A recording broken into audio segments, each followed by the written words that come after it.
Long ago, in a quiet village, there lived a poor boy who was known for his intelligence.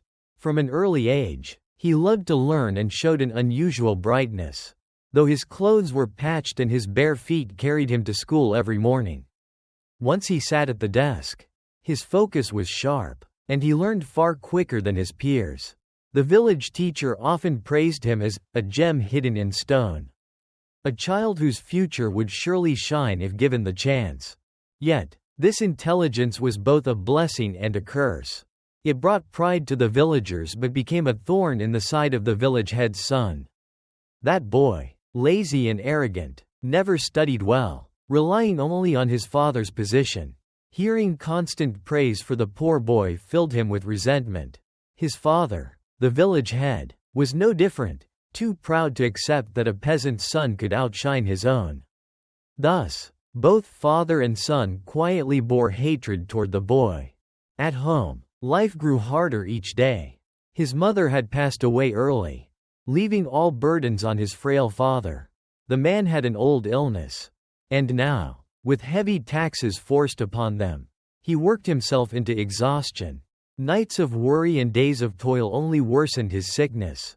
His body grew thin, racked by coughing fits, and the boy could do nothing but watch with a heart full of pain.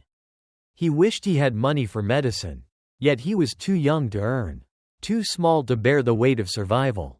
One afternoon, on his way home from school, he stumbled and hit his head against a tree. Rumors quickly spread that he had lost his wits, that the village's clever boy had turned into a fool. He did not deny it. He said nothing, and his silence only fueled the gossip. The village head's son, hearing of this, seized the chance to humiliate him.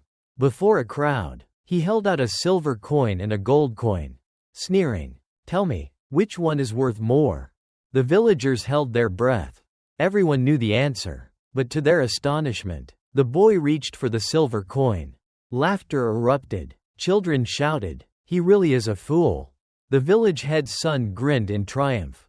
Basking in the mockery, what seemed a one-time jest became a daily ritual. Each day, the boy was mocked with the same game, a choice between silver and gold. Each day, he picked silver, never once choosing gold. Each time, laughter roared louder. And the boy's image as a simpleton spread farther. Even the village head himself joined in, treating it as a source of amusement. They laughed, they scorned, while the boy stayed silent, his face blank with feigned ignorance. But no one knew the truth. His memory had long returned. From the very first game, he had seen through their cruel trick. He knew if he chose gold, the game would end, and he'd be left with a single coin. But if he kept playing the fool, taking silver each time, he could collect more over time. Each coin, small as it seemed, was precious. They would one day buy medicine to save his father's life. At night, he would open a worn wooden box and look at the silver pieces he had gathered. His lips curved into a quiet smile. Every coin was a humiliation. Every coin a sacrifice. But together they formed hope. The hope that his father might live. As months passed, the box grew heavier. With those coins, he bought herbs and summoned a healer for his father. The bitter brews simmered over the fire, filling their small hut with warmth.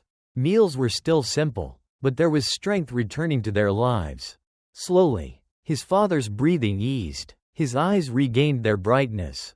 When the man finally discovered the truth, that his son had been mocked as a fool just to collect coins for his treatment, he froze in silence.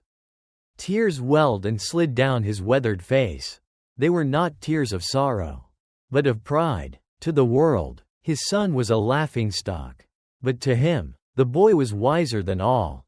From then on, whenever he heard the villagers sneer at his son, he only smiled faintly. In his heart, he understood. True wisdom is not in boasting, not in winning arguments, but in enduring, in sacrificing for what matters most. The boy's story left a lasting lesson. Sometimes, success is not about applause, but about patience and foresight. People may call you foolish, strange, or even mad, but if your heart is steady and your goal is just, Time will reveal your wisdom. Do not live for the mockery or the praise of others. Real worth does not need display. The truly wise are those who can remain silent, endure scorn, and persist until the truth itself speaks.